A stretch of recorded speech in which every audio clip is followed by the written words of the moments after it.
The war in Ukraine and more recently, the war in the Persian Gulf have shown us a specific pattern.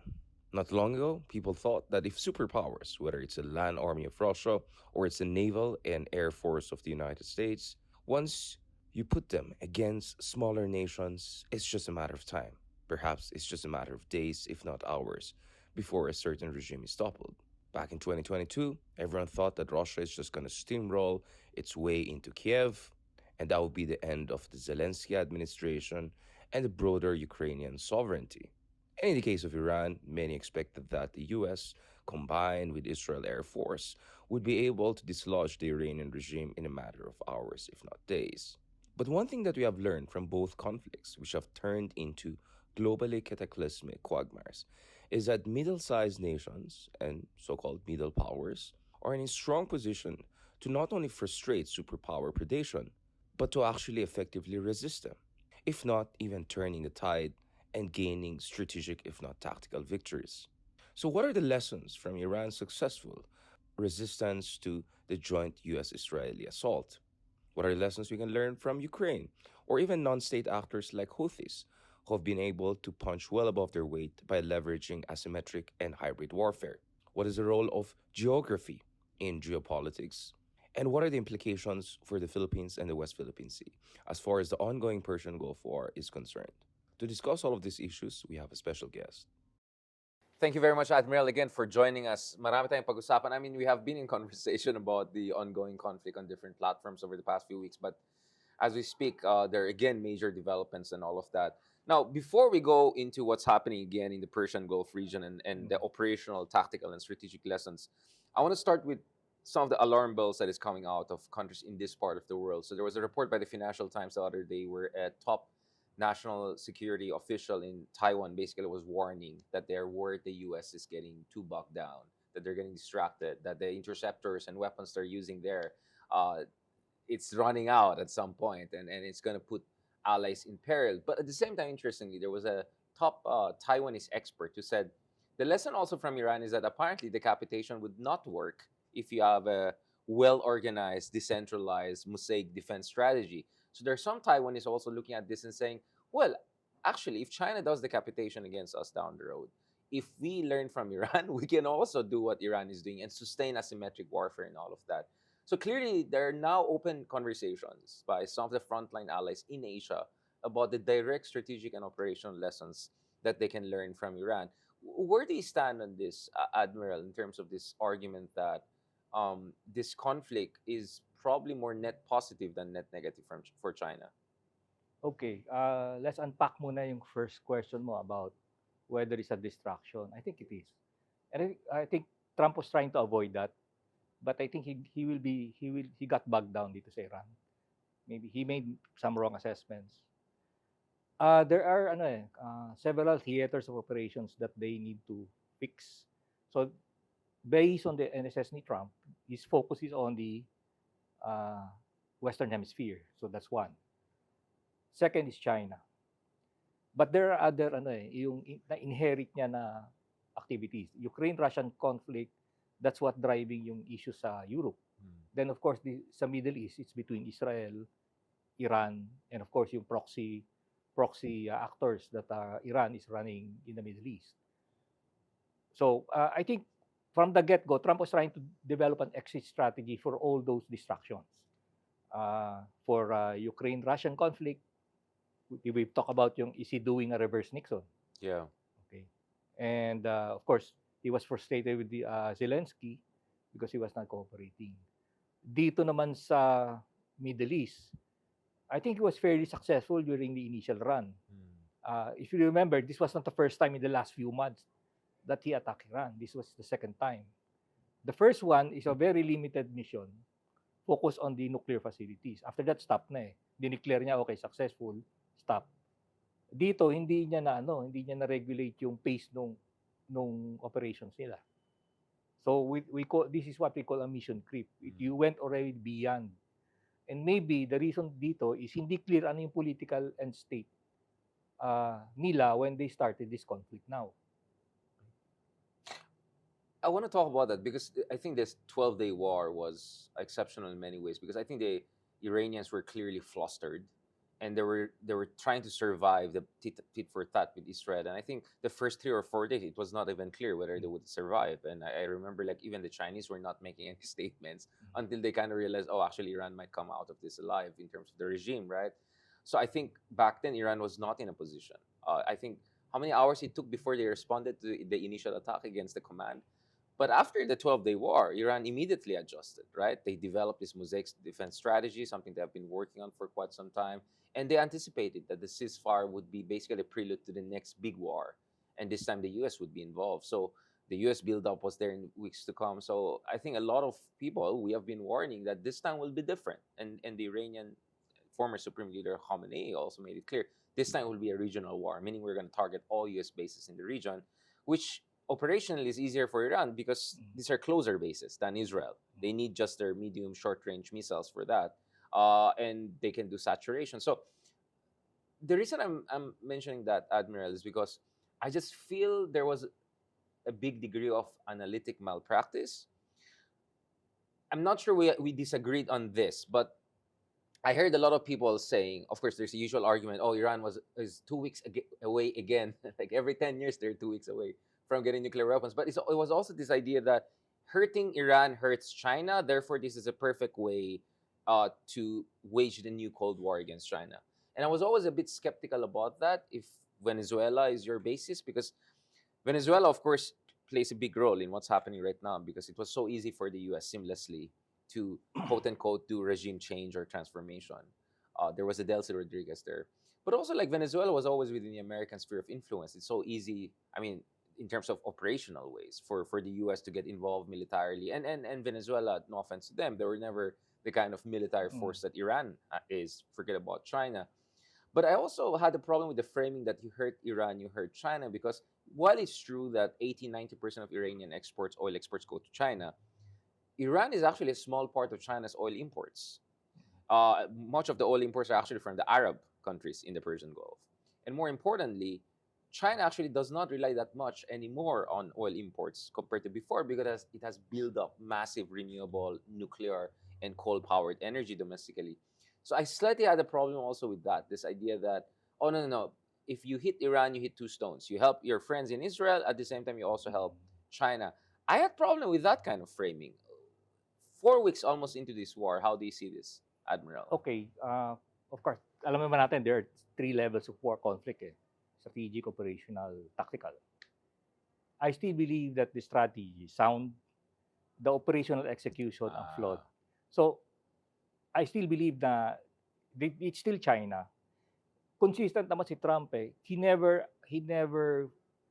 was never comfortable with yung purely military effort eh. He was more comfortable in addressing major issues in the economic sphere. Trump 1.0 and Trump 2.0 now, economic pa rin eh. Remember, ano ba yung nag-resonate na strategy niya nung Trump 1.0? It's decoupling. Tariffs. It's decoupling. Yeah. Now I think it's economic containment eh. Now, you may be correct no na the oil export of Iran to China may not be that substantial or not sufficient to have it a strategic effect in terms of yung supply chain concerns ng China. But paano kung ganun na yung assessment ng US? Rightly or wrongly, that's the way they look at it. So, assuming it was wrong, then a wrong assessment determined yung framing nila nung how to go into conflict with Iran. I mean, the other thing is that as we speak, Iran, basically the Persians control the Persian Gulf, right? I mean, it's a de facto control over the Strait of Hormuz now, right? And we also saw immediately Iran said, no, the strait is not closed. It's just close to our enemies. Oh, and by the way, if you want to pass through here, you pay as a toll fee. And we prefer renminbi-based transaction. So in a way, Iran is not only stopping China. In fact, it looks like Iran's exports even expanded, both in volume and also in terms of profits, because oil prices are very high. US even waived some sanctions on their exports. I heard the Indians, I think Reliance was already buying from them. So it's a crazy situation. But in a way, what's happening is, I agree with you in a sense that the US itself is not as reliant on the Persian Gulf for its own oil. It is already a major producer itself, Mm. shale gas, uh, traditional gas. But US key allies like Japan, like South Korea, like us, Yes. are very, very dependent on the Gulf region. Not only for oil, not only for liquefied natural gas, but also for fertilizer inputs. The Taiwanese are worrying because the rare earth metals, critical minerals you need for semiconductors also comes apparently from Qatar and the Gulf region. So my sense is you may be right from a US point of view, but US power is a network power. And if your allies are going to get more hurt here, meaning frontline allies like Japan, Korea, Philippines, Taiwan, then that I'm not sure that's going to hurt China. Well, Symmetrically, it's going to be actually beneficial to China. but Trump doesn't think that way. Trump, maga nga eh. So, I'm only concerned about America. I don't care about everybody else. Yeah, So, pag ganun yung framing mo, talagang kulang yung net assessment nila.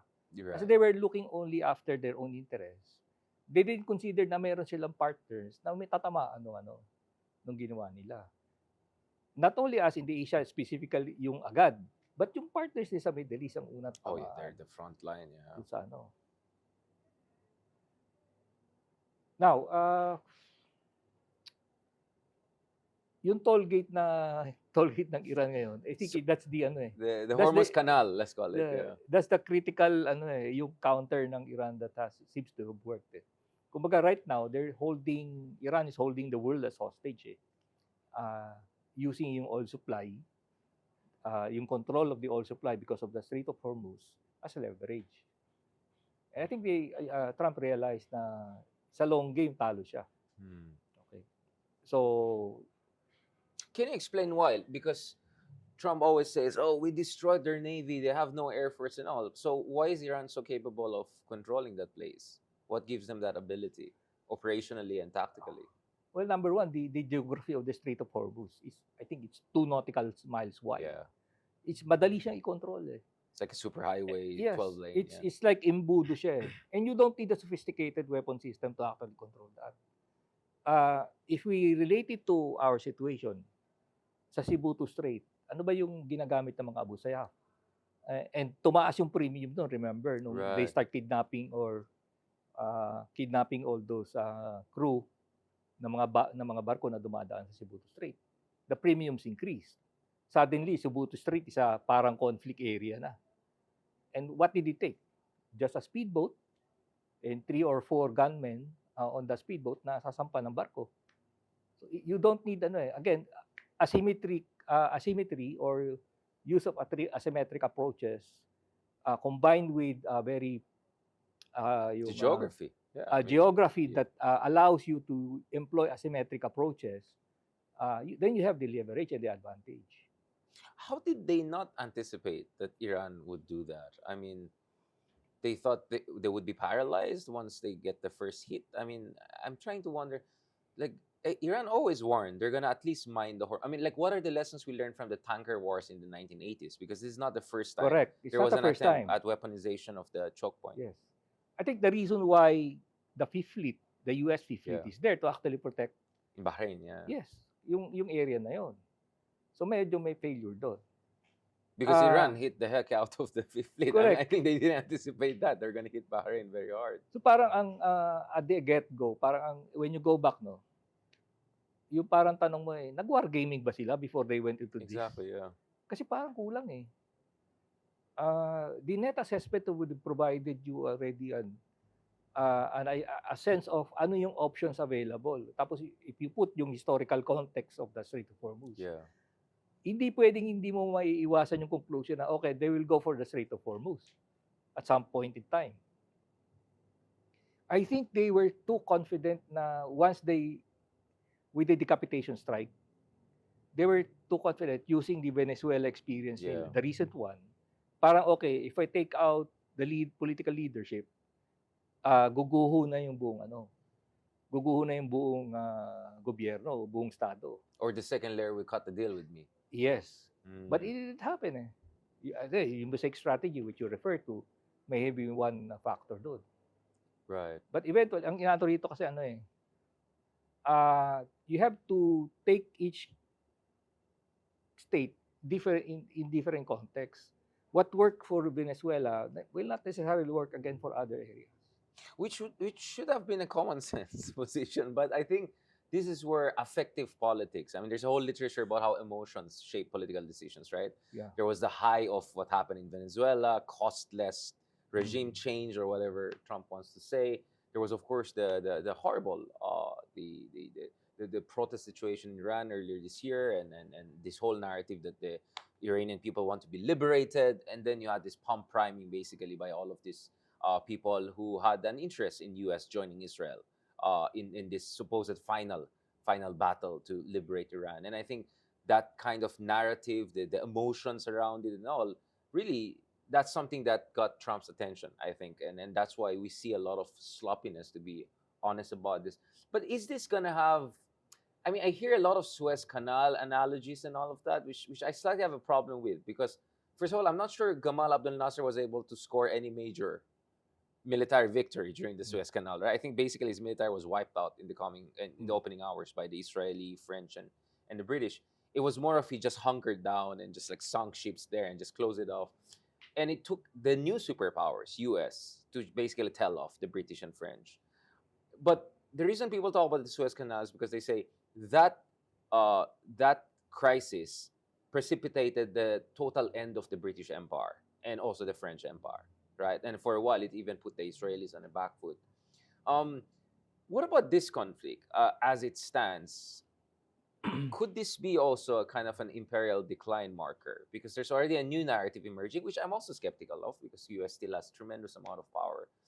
But some people are saying parang ang nawala dito yung mystic of power, of American power. The idea was that like, if you just put US power there, it will finish the job. And now suddenly people are realizing maybe US is not as overwhelmingly powerful as people think. To think joint operation pa ito with Israel, and Wall Street Journal is saying that actually the Gulf countries were involved in refueling and supporting of this. So it was basically a coalition war against Iran, and yet here we are in a quagmire one month in. Isa lang ang metrics ko kasi, Richard, dito. And it's naval power. Right. I think, since I'm a Navy person, Let's talk about ang it. Yeah. metrics ko, naval power. And I still go back to what I've been saying before, and when I quote yung US Congressional Research Service, Right. yung study nila in 2020, which says that as early as 2015, naungusan na or nasurpass na ng PLA Navy, yung US Navy, in terms of battle force. When you say battle force, you're talking of yung aircraft carrier, corvettes, destroyers, frigates, submarines. Yun lang. So in terms of just numerical advantage, lamang na yung PLA Navy. Right. Now, qualitatively, of course, lamang pa rin yung US. But quantity brings quality. Correct. And the point is, nararamdaman natin yan dito sa South China Sea. Ang argument ko kasi is, the reason why the PLA Navy, the Chinese Coast Guard, and the militia are all over the place sa South China Sea is because papichi-pichi na lang yung presence ng the US Navy. And we're just talking about the South China Sea. Right. But actually, that condition affects both Pacific, region-wide na yan eh. The whole of East Asia. Right. They had to shift forces from the Pacific to the Middle East to actually do this conflict. When decades ago, they're designed for at least operating in 2 regional conflicts at the same time. Right. Ngayon, 1 regional conflict lang yan eh. Kinakapos na sila. I heard like 1.5 even at some point, and Iran is supposed to be the 0.5, but now they're almost like 2. Yeah. It's completely bogging them down. But Admiral, I want to ask you about this. Like, as of this taping, there are more and more indication that something may have had happened to the Gerald Ford aircraft carrier. That it was not just a laundry fire. We don't know if there was a shrapnel, there was a drone attack, if there was some sort of evasion maneuver that led to some sort of serious problem. But it looks like it got basically knocked out of the conflict. They have to withdraw it, and my sense is for the next 6 months to 1 year probably. This is V1, right? The aircraft carrier. Are we also learning their limitations to reliance on aircraft carriers? Because usually this is like the status statement, right? I have the most aircraft carriers, therefore I'm the naval superpower. Are we learning new lessons in terms of even naval warfare? It's not a new lesson. In fact, the reason why ang thinking is they cannot afford to deploy an aircraft carrier battle group sa South China Sea in a conflict with China. Right. Because it will not survive. Right. And the South China Sea is larger than the Persian Gulf, yeah. Persian Gulf. And yung second point would be yung because of technology, yung drones, the advent of drones and AI, yung cost trap ba? Yeah. The cost trap of this conflict is that if you put in expensive systems, hindi, it's still, even if I have cheaper systems arrayed against you, I might have the advantage if I have the quantity to actually Yeah. pursue a Saturation. strategy of saturation or swarming. So hindi na wala nang tulog ang aircraft carrier in a constricted or restricted space. It's just vulnerable as everybody else. And we even saw, like, even F-35 fighter of US was hit. There's a shrapnel wound by Iran-made defense systems, which actually parang hit yung hit signature lang tinignan. These are not even very advanced defense systems. The advantage of cheaper system is you can have more of them. Yeah. And you don't need to be accurate. You just, isaboy mo lang lahat dun sa isang lugar na yan. You are somewhere there, I know. You're gonna get something right at some point. Yeah. Hindi ka mapupuruhan pero tatawahan ka. Exactly. And this is something I've been hearing this from our friends, experts in Pentagon, among others, that at some point you're gonna have autonomous suicide drones, among other things, and that's gonna change everything. And we're seeing that live, right? At this point in time, Iran's Shahed, they have a couple of more advanced also drones they're deploying right now. What does that tell us about? Is the physics of warfare dramatically changing as we speak? I mean, we saw intimations of that during the Ukraine war, especially in the opening months. But then it became an attrition warfare kind of First World War style. So people kind of forgot about it. But I remember very well what Azerbaijan did to Armenia in Nagorno-Karabakh, and we saw how effectively Azerbaijan deployed. I think these are Israeli-made and Turkish-made drones, and now Iran is doing this on really scale, in ways that I think very few people anticipate in terms of effect. I think we are in this point in time that there's because of emerging new technology. Right. Disruption technology. It disrupts the Yeah. the order of things as far as modern warfare is concerned. So parang noon the king of battles in naval warfare is the battleship. Battleship. Yeah. When World War somebody II, when somebody invented the aircraft and made it lethal, suddenly you have an aircraft carrier. Now the battleship is a sort of parang kwento na lang siya. Hindi na siya yung battle space effect niya is almost nil. Yeah. Okay, so I think we are in that advent or in that point in time. Right. New technologies are coming in. So the king of battle in warfare in the past few decades are being eased out already. And that means we need to rethink. Now the good thing, at least for the Philippines, is if this is the way to go, then we don't have to buy expensive systems. We need to look at cheaper systems as well for our own archipelagic defense. I want to also get lessons from both Ukraine and Iran, two mid-sized countries who seem to be very effective in pushing back against superpower aggression. I mean, we saw one of the things that I really found really interesting is, I mean, you now have first-person view drones being used even to target expensive radar systems and all. So these are cheap stuff. The FPV ones, you can buy it along with some Chinese phone. You can have an FPV. Like, this is crazy. Like, I've seen videos that the FPV drone passes, the radar doesn't even detect it. It's just so small and the signature is so negligible. They were just going around the U.S. base. I think this is the Victoria base in Iraq. And the pro-Iran militias were just like playing around and then suicide the drone.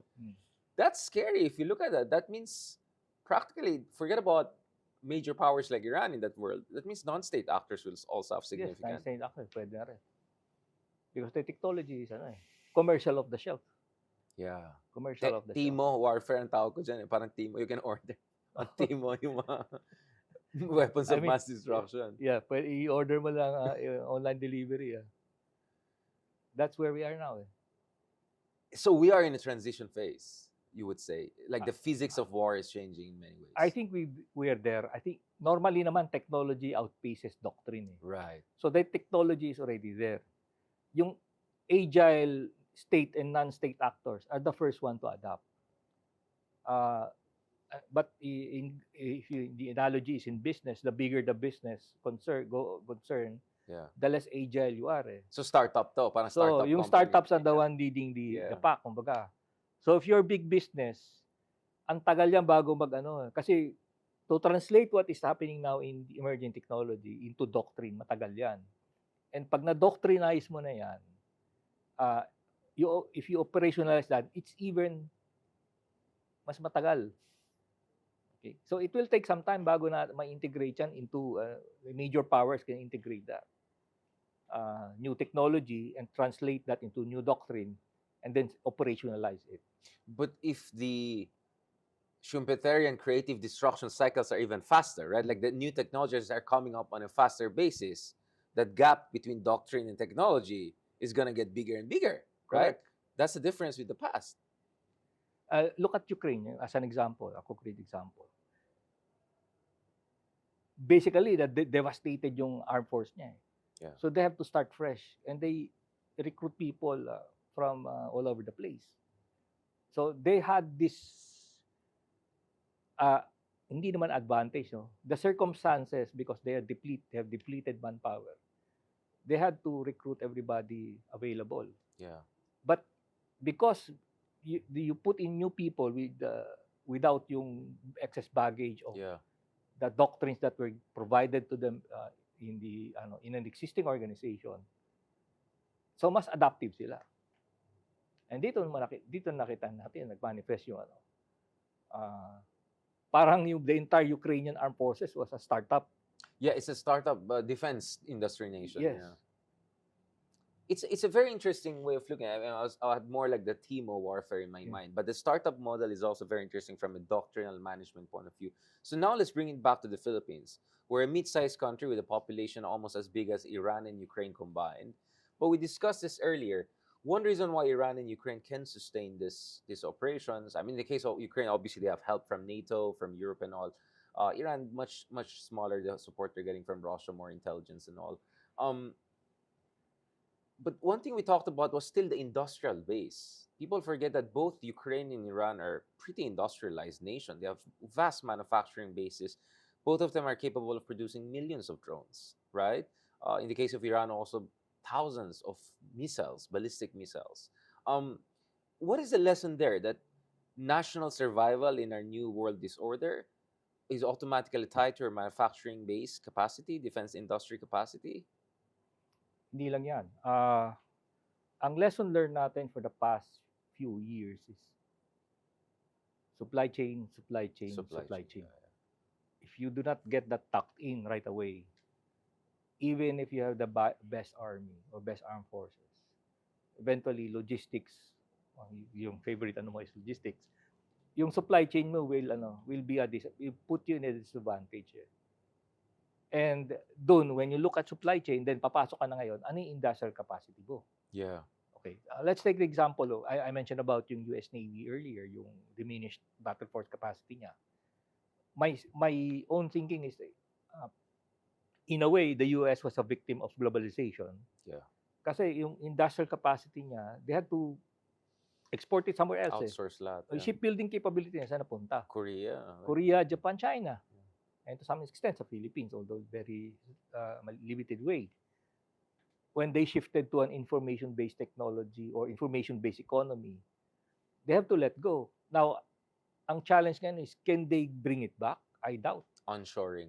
Yeah. Oo, ibabalik nila. It will take some time. Kasi yung mga shipyard workers nila, nag-retire na yun. Baka namatay na.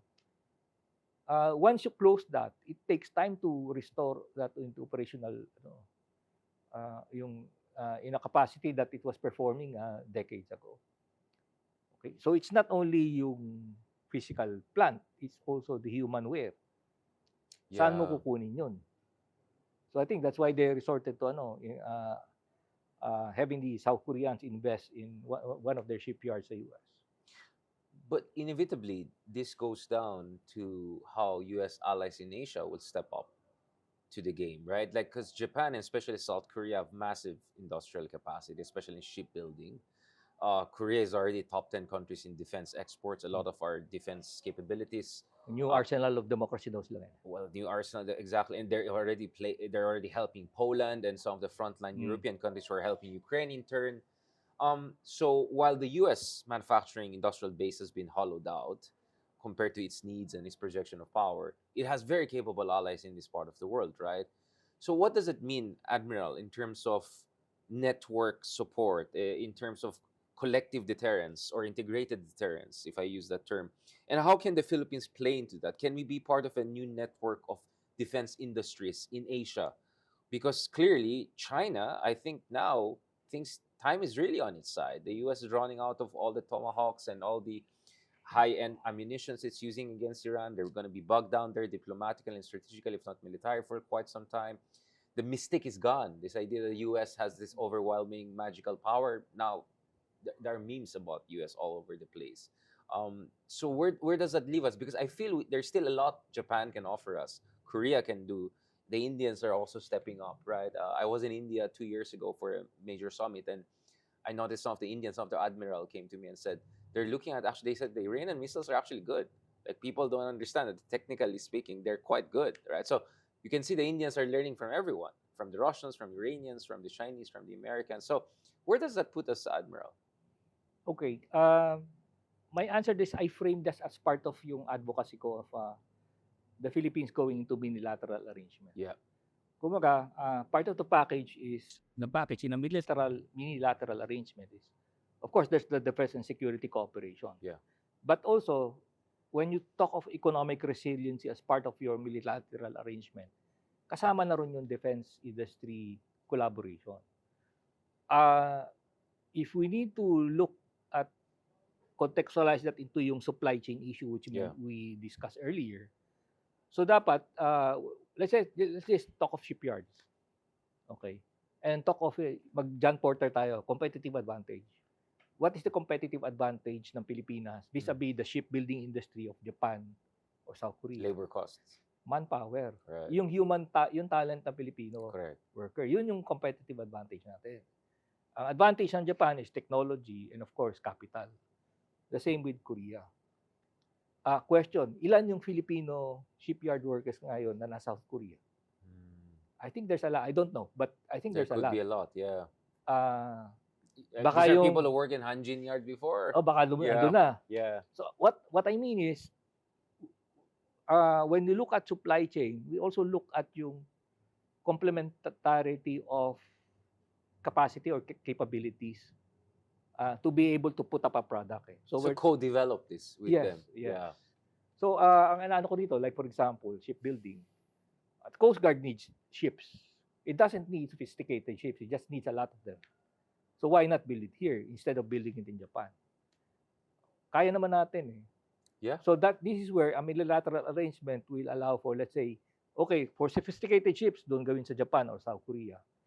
For the less complex ships, sige, dito natin gawin sa Pilipinas. But with the idea that over time we'll move up the value chain. Yes, of course. Eventually naman, it will makakahabol tayo. Yeah. But the point is, if we are part of a multilateral arrangement, there is a division of labor in terms of when we're trying to build a unilateral navy or a unilateral maritime capability for the region, not for our individual lang. Then obviously, hindi rin naman nila kayang punuin lahat yung requirements. So mayroon kang division of labor. Right. That would address yung the complementary in terms of comparative advantage. But of course, for me, dapat down the road, the Philippines moves up the value chain. We do more, like in semiconductors, I want us to be more involved. We are doing like intermediate level, but eventually we have to move up, at least in terms of design and packaging of high-end semiconductors, because Taiwan is also our neighbor. We can be involved also in those things. I think the key there is, again, ang you have to get private sector involved. The problem with us is gusto ng government, they're into the everything eh. But I think that's the problem. When you go into defense industry, the operative word on is industry, not defense. That means it has to make a profit. That means yung market mo is clearly defined. Kasi kung hindi, you're selling something that at some point hindi na kayang i-absorb ng target market mo because your target market is small. Yeah. di ba? So it has to be private sector But led. what about the national security consideration that it goes beyond market? Oh, that's where you look at yung sovereign Right. yung sovereign aspect of a product. Correct. But again, if yung framing mo Subsidies. is it's a unilateral arrangement and there is sort of a collaboration or cooperation There should be a scheme, market logic too. then your immediate market would be that unilateral arrangement. So that guarantees you already na okay, pag I build this specific product, my partners, other countries can absorb it. I mean, we already see a lot of joint fighter programs like the British, Italians, but also and the Japanese, but also the Indonesians were at some point With together South Koreans, with the yes. South Koreans, although that didn't pan out very well. But at least maybe that's something we can also be part of, right? Joint development of some of the, if not the 4.5 generation, maybe fourth generation fighter, or at least get more and more involved in that. It looks like that's really the future in terms of defense industry capabilities. Last part, Admiral, I want to go back to what you have been saying for quite some time. You were saying at some point, I remember you were saying maybe we can learn something from even the Houthis, right? And now we see Iran is doing what Houthis were doing on a scale, right? Does that mean, Admiral, kasi hindi ko alam nasaan na tayo sa third horizon natin, right? Everything is delayed. We still didn't get neither the Gripen nor the F-16 fighter. I think we're gonna get the new Korean fighter 4.5 KF-21. generation. Yeah. There were talks about submarine for a long time. I don't know where that's going, but with what we're seeing right now, Admiral, does it even make sense for us to get capital ships, or how many more do we need, given our limitations, but also given our needs, or should we move more towards A2AD, anti-access area denial, and other sorts of asymmetric warfare capabilities? I had a lecture. Like how to do the balance? It's the mixture. You remember what happened in Sri Lanka a few weeks ago Right. when a U.S. submarine sank an Iranian frigate. In clear violation, many say, of international law, because that was an unarmed. They were just coming back from an exercise in India, right? Well, that's debatable. But my point was, I gave a lecture last week, I think. Sabi ko, kasi when we were developing yung Navy capability plan in 2016, which I co-wrote, ang point ko was, a frigate, a single frigate in the South China Sea can be described in one word or two words: floating target. Yeah, exactly. Yeah. So my I thought sitting duck. yeah. So what is valid in 2016 is still valid in 2026. Even more, yeah. A single frigate in the South China Sea is a floating target. So that's why we came up with yung submarine program. Kasi submarine can be you don't have need many of them. But of course, we do understand yung it's a very costly acquisition. Second is yung learning curve natin dyan is very steep.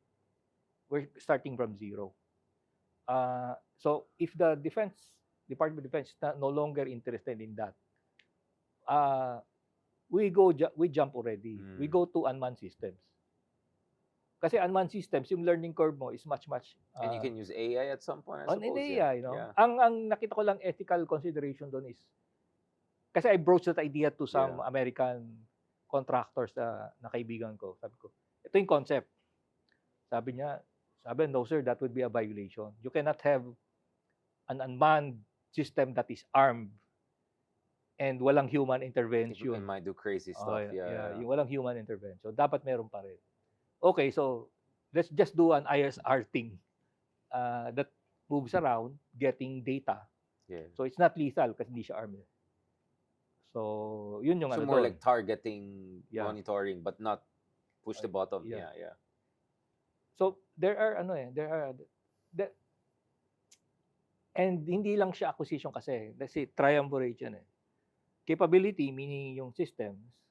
Second is yung strategy mo. Right. And the third one is yung organization.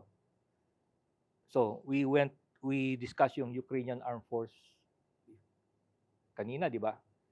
And ang analogy natin, startup organization. Startup, yeah, it's so a very we good need analogy. startup because ang problema natin, organizations are dinosaurs. They, left to their own devices, they will not change.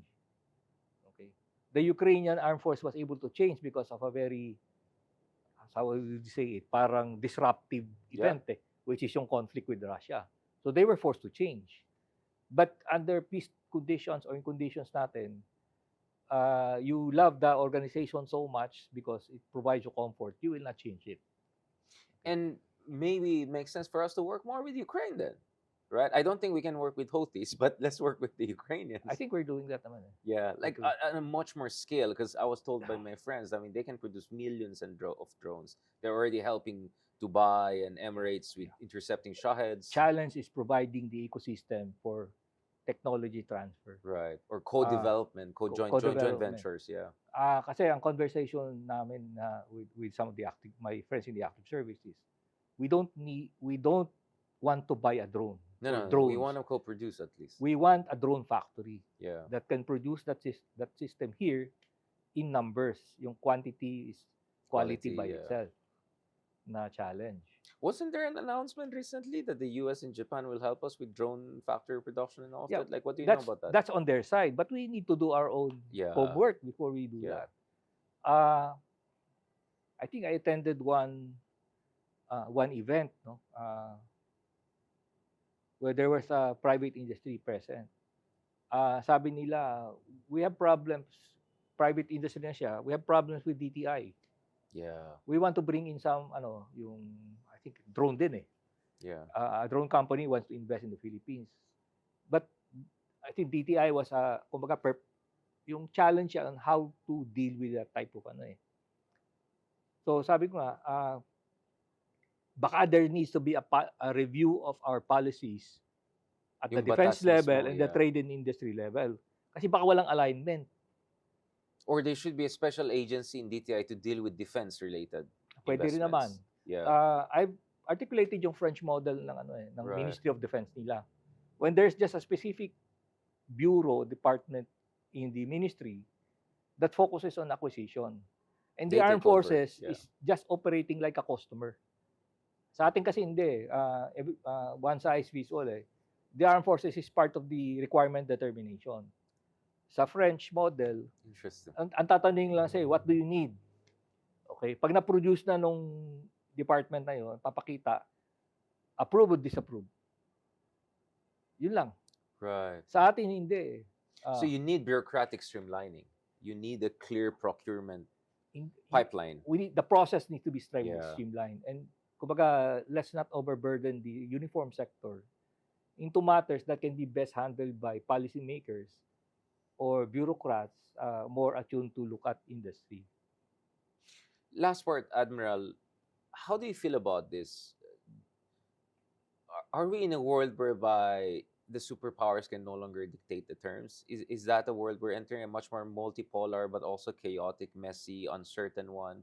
Does that excite you in a way? Because like I talk to a lot of people, they have feelings about the Iranian regime or about Zelensky or whatever, but they say at least we're in a world whereby it's not a straightforward, just a big army comes in and the smaller country has to just roll over. That era in a way is over.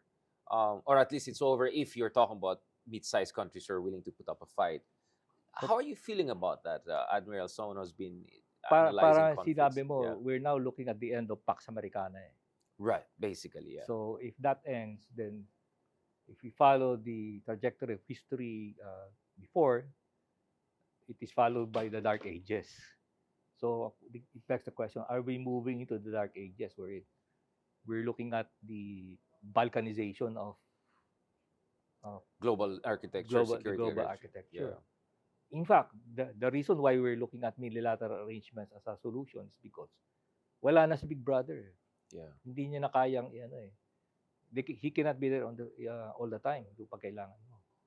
So I think the fact that we're even discussing about working with other countries Yeah. outside of the US, and maybe yung conversation I heard in Japan and South Korea about at some point maybe they need to discuss, do they go nuclear already? Parang Right. ganon. So then it's not a serious discussion yet. But it's those type when you go into that type of ask questions or soul searching, it begs the question: are we coming into a period of instability? Right. Now we need to fight for ourselves, or if not, look for other partners who can fight with us, or at least work with us. Right. So I think we're there. It's Coalition very of middle challenging, powers. but also very problematic. Kasi ang katapat kaakibat doon, the next question is, are we looking at the breakdown of international order? Right. Kasi magkatuwang yan. Which is very different from the narrative we heard that the end of Pax Americana is the beginning of Pax Sinica. But my sense is it won't be also a Chinese dominated world. It will be a much more flat, horizontal, unpredictable world. I just wonder who are the Vikings in these dark ages as the Imperial Rome collapses, right? Thank you so much, Admiral, for that fantastic conversation. I know that our conversation sometimes like us just thinking out loud because a moving target to eh. But I think a lot of our intuitions are still holding true. I mean, we're talking about Houthis just the other year, right? And now Iran is doing that on scale. Thank you so much again for that, Admiral. Catch us again next week here on One News. You can also check out the long conversation on Spotify and YouTube.